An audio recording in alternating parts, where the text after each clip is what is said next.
Selamat siang, Abang dan Teteh. Izinkan saya perkenalkan diri terlebih dahulu. Nama saya Fia Sitorus dengan NIM akhir 059, selaku praktikan dari Praktikum Statistika 2, di mana saya berada pada kelompok 13. Nah, di sini saya akan menjelaskan tugas mingguan yang terdapat pada modul terakhir, yaitu modul kelima mengenai statistika non-parametrik. Nah, di sini kita sudah mendapatkan soal, di mana di sini terdapat 7 soal, di mana kita akan menjelaskan dari nomor 1, 2, kemudian nomor 4 dan 7.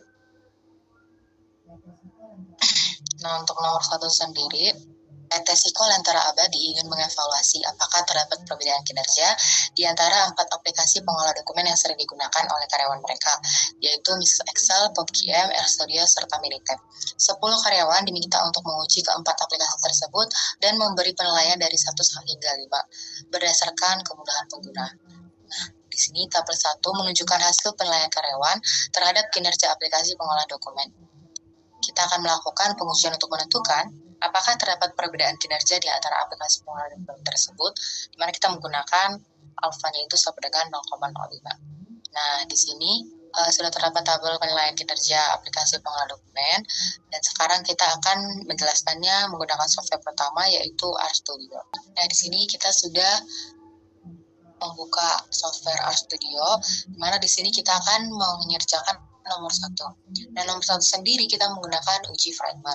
Nah, di sini diketahui bahwa Excel itu terdapat nilai-nilai tadi kita input ke dalam bagian Excel, kemudian PubQM sendiri kita masukkan nilainya, kemudian untuk RStudio kita masukkan nilainya, dan Minitab kita masukkan nilainya. Nah, kita ingin melihat hasil penelitiannya itu di mana data frame atau data yang kita miliki di sini itu kita gabungkan. Nah, kemudian kita ingin melihat nih hasil dari data frame tersebut menggunakan fragment text. Ini kita menggunakan fragment text data matrix, di mana hasil underscore penelitian untuk melakukan uji fragment sendiri. Nah, di sini kita tinggal run. Di sini kita dapat untuk hasil dari nomor 1 itu, di mana fragment chi-squared itu sebesar 6,84, DF-nya sebesar 3, sedangkan p-value-nya sebesar 0,07718. Nah, di sini dapat kita simpulkan untuk soal nomor 1, di mana diketahui tadi kan terdapat hasil penelitian 4 metode. Kemudian kita melihat nih, kalau hasil uji yang kita dapatkan di RStudio tadi, di mana nilai chi-squared itu sebesar 6,84, DF-nya yaitu sebesar 3, dan p-value-nya sebesar 0,07718. Nah, di sini dapat kita simpulkan dikarenakan p-value-nya itu lebih besar daripada nilai alfanya, yang dimana 0,07718 lebih besar dari 0,05, maka H0 ditolak atau gagal tolak H0. Artinya tidak terdapat perbedaan peringkat yang signifikan antara metode Excel, PubQM, RStudio, serta Minitab. Nah, kemudian kita next ke soal nomor 2. Nomor 2 sendiri, itu kita punya seorang direktur rumah sakit ingin mengetahui kepuasan pasien terhadap pelayanan fasilitas rawat inap yang disediakan, di mana diasumsikan bahwa pasien yang mendapatkan layanan dengan baik akan memberikan nilai kepuasan yang tinggi. Nah, di sini terdapat 3 kelompok pasien yang dibedakan berdasarkan kelas rawat inap yang mereka pilih, yaitu pasien yang memilih kelas ekonomi, pasien yang memiliki kelas bisnis, serta pasien yang memilih kelas VIP. Direktur rumah sakit pun mengambil 24 sampel pasien yang dibagi menjadi 3 kategori. Data kepuasan pasien berdasarkan survei telah dicatat pada tabel berikut ini. Nah, di mana kita memakai taraf keberhasilan itu sebesar 0,05 untuk menguji hipotesis. Nah, di sini dipertanyakan apakah terdapat perbedaan yang signifikan dalam tingkat kepuasan antara pasien kelas ekonomi, kelas bisnis, serta VIP. Nah, di sini kita sudah terdapat nih tabel untuk melihat hasil kepuasannya. Nah, kita tinggal buka di RStudio tadi. Kita lanjutkan soal nomor 2. Untuk soal nomor 2 sendiri kita menggunakan uji Kruskal-Wallis. Nah, kemudian kita dapat melihat, diketahui bahwa data-datanya tadi dari setiap kelompok, dari kelas ekonomi, kelas bisnis, serta kelas VIP. Nah, di sini kita dapat melihat untuk kita masukin kruskal tesnya, di mana kita melis nih kelas ekonomi, kelas bisnis, dan kelas VIP. Apakah dari kelompok ini dari populasi yang sama? Nah, kemudian kita tinggal run. Nah, di sini untuk kruskal Wallis chi-square-nya itu sebesar 20,48, DF-nya sebesar 2, P-value-nya sebesar 3,571 E minus 0,5. Nah, di sini saya akan mengulangi. Untuk nomor 1 sendiri tadi kita mendapatkan hasilnya itu sebesar fragment chi-square itu sebesar 6,84, DF-nya sama dengan 3, serta P-value-nya sama dengan 0,03718. Nah, di sini untuk nomor 2 kita mendapatkan kruskal Wallis chi-square itu sebesar 20,48, DF-nya sama dengan 2, serta P-value-nya sama dengan 3,571 E minus 0,5. Di sini dapat kita simpulkan untuk nomor 2 sendiri, itu tadi kita melihat terdapat data yang merupakan pendapatan dari kelas ekonomi, bisnis, serta kelas VIP. Nah, di mana kita setelah melakukan hasil uji, kita mendapatkan hasil nilai chi-square itu sebesar 20,48, DF sendiri tadi kita kan sebesar 2, serta P-value-nya sebesar 3,571 E minus 0,5. Nah, di sini dapat kita simpulkan, dikarenakan P-value-nya kita lebih kecil daripada A-nya, alfanya, di mana 3,571 E itu lebih kecil dari 0,05, maka H0 ditolak atau tolak H0. Artinya, terdapat perbedaan yang signifikan terhadap pendapatan antara kelas ekonomi, kelas bisnis, serta kelas VIP. Nah, kemudian kita lanjut ke nomor 4. Nah, nomor 4 sendiri kita melihat nih, seorang peneliti ingin mengetahui apakah tingkat pendidikan mempengaruhi preferensi dalam pemilihan jenis makanan. Sebanyak 250 partisipan diminta untuk memilih preferensi makanan di antara 4 kategori, yaitu makanan cepat saji, tradisional, sehat, serta vegetarian. Nah, diperoleh data hasil survei pada tabel 4 berikut. Di sini terdapat tabelnya, di mana kita disuruh untuk merumuskan hipotesis, serta ujilah dengan taraf signifikasi besar 5% dan berikan kesimpulan. Nah, kita lanjutkan di RStudionya untuk yang nomor 4. Nah, di sini nomor 4 kita menggunakan chi-square. Nah, di mana kita masukkan nih data-datanya, di mana tadi ada jenis makanan, di mana datanya itu terdapat 40, 35, sesuai dengan yang kita lihat tadi di tabel. Nah, kemudian terdapat tadi 3 enroll, di mana ada SMA, S1, serta S2. Nah, di mana untuk kita list nih dari dinamisnya itu dari list SMA, S1, S2, serta makanan cepat saji, tradisional, sehat, serta vegetarian. Nah, di mana kita akan menampilkan matriks tersebut, di mana hasil jenis makanan itu chi-square test, jenis makanan, kita lakukan uji chi-square, dan kemudian akan ditampilkan oleh hasilnya.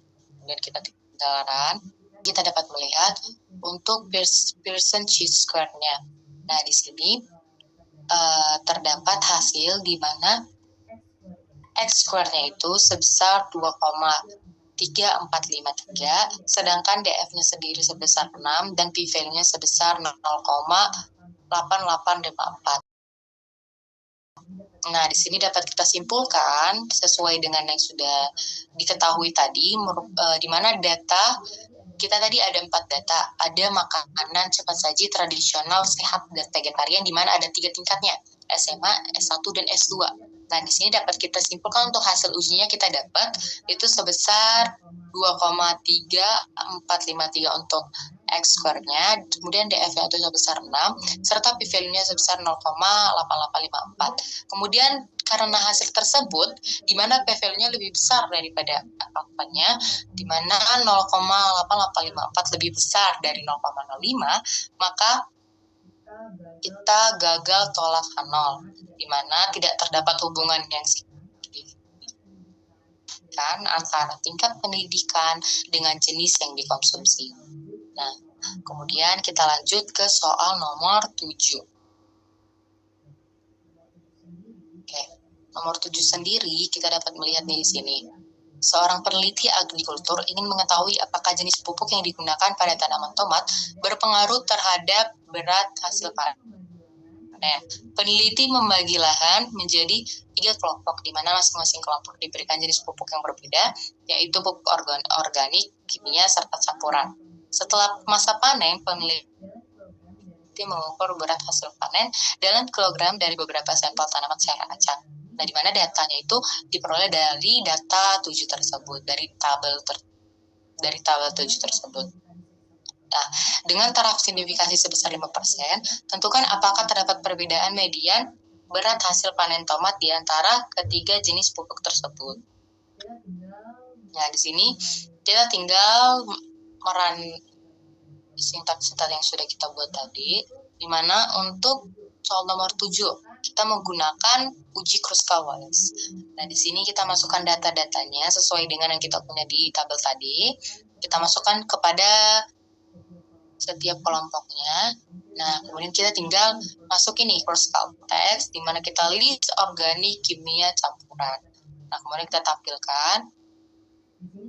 Di sini sudah dapat hasil untuk yang nomor 7, di mana untuk nomor 7 sendiri itu kita mendapatkan hasil Kruskal-Wallisnya itu, di mana chi-square-nya itu sebesar 1,9582, df-nya sendiri sebesar 2, p-value-nya itu sebesar 0,3756. Nah, dari sini dapat kita simpulkan untuk data yang terdapat di tabel tadi, yaitu data panennya organik, kimia, dan campuran, dapat kita lihat hasil ujinya itu, di mana chi-square-nya itu sebesar 1,9582, df-nya itu sebesar 2, serta p-value-nya sebesar 0,3756. Nah, dikarenakan p-value-nya itu lebih besar daripada alfa, sama seperti yang tadi, maka 0,3756 lebih besar dari 0,05, maka gagal tolak K0, artinya tidak terdapat perbedaan yang signifikan pada berat panen antara kelompok organik, kimia, dan campuran. Nah, di sini tadi kan kita hanya melihat di sini hanya H0 saja. Nah, maksudnya itu untuk misalnya nomor 1, H0 ditolak maka H1 diterima. Nomor 2, H0 ditolak maka H1 diterima.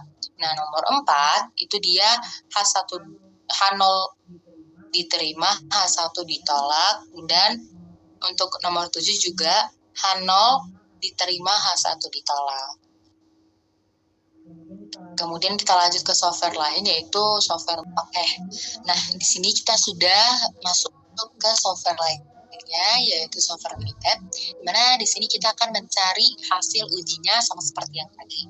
Nah, di mana untuk soal nomor 1 sendiri dapat kita lihat nih hasil akhirnya, di mana kita sudah masukkan tadi hasil penilaian serta aplikasi serta sampelnya, yang akhirnya kita mendapatkan df-nya sama dengan 3, chi-square-nya sama dengan 6,84, kemudian p-value-nya sama dengan 0,077. Nah, dari sini dapat kita simpulkan di mana dia itu gagal menolak H0. Nah, sama seperti yang tadi, apabila dia gagal menolak H0, maka tidak terdapat perbedaan peringkat yang signifikan antara 4 metode tadi, di mana ada Excel, PubQM, RStudio, serta Minitab. Nah, kemudian kita lanjut ke soal nomor 2, di mana kita menggunakan Kruskal-Wallis. Nah, di sini kita lihat, kita sudah masukin hasil kepuasan pasien berdasarkan kelas-kelas yang ada. Kemudian kita tinggal melihat untuk hasil akhirnya sendiri, kita dapat mendapatkan DF sama dengan 2, H value-nya sama dengan 20,48, serta P value-nya itu sebesar 0,000. Nah, di sini kan kita dapat melihat nih, kita dapat P value-nya 0,000. Artinya dia itu lebih kecil daripada si 0,05. Nah, dapat kita simpulkan bahwa dia itu menolak H0, di mana terdapat perbedaan yang signifikan antara 3 kelas. Nah, tadi 3 kelas itu kan ada 3 kelas berupa ekonomi, bisnis, serta VIP. Nah, kemudian kita lanjut ke soal nomor 4, di mana nomor 4 sendiri kita menggunakan chi-square. Nah, chi-square, di sini kita sudah masukkan tadi ada 4 makanan serta totalnya. Nah, hasilnya sendiri itu kita mendapatkan DF-nya sama dengan 6, kemudian p-value-nya sama dengan 0,885 dan 0,886. Nah, di sini dapat kita lihat itu lebih besar kan dari nilai alfanya. Nah, di sini dapat kita simpulkan bahwa H0 itu diterima, sedangkan H1 itu ditolak. Nah, kemudian dapat kita simpulkan tidak terdapat hubungan antara tingkat pendidikan. Nah, tadi kan tingkat pendidikannya ada SMA, S1, dan S2, maka tidak terdapat hubungan pada tingkat pendidikan dengan jenis makanan yang dikonsumsi. Kemudian kita lanjut ke nomor terakhir, yaitu nomor 7, di mana kita menggunakan Kruskal. Nah, di sini kita sudah masukkan nih jenis pupuknya, kemudian berat-berat pupuknya. Nah, kemudian kita akan mendapatkan hasil untuk Kruskal-Wallis, yaitu di mana nomor 7 sendiri DF sama dengan 2, high value-nya sama dengan 1,96, serta p-value-nya sama dengan 0,376. Nah, dia itu kita dapat hasilnya lebih besar kan dari alfanya, di mana dia itu lebih besar dari 0,05. Nah, dapat kita simpulkan bahwa dia itu H1-nya itu ditolak sehingga H0-nya itu diterima. Nah, dapat kita simpulkan bahwa tidak terdapat perbedaan yang signifikan antara berat panen dengan kelompok-kelompoknya. Tadi kan ada kelompok organik, kimia, serta campuran. Nah, sekian dari penjelasan terkait tugas mingguan pada modul terakhir ini. Apabila ada salah kata maupun kurang kata, saya mohon maaf. Terima kasih, ya Bang Datre.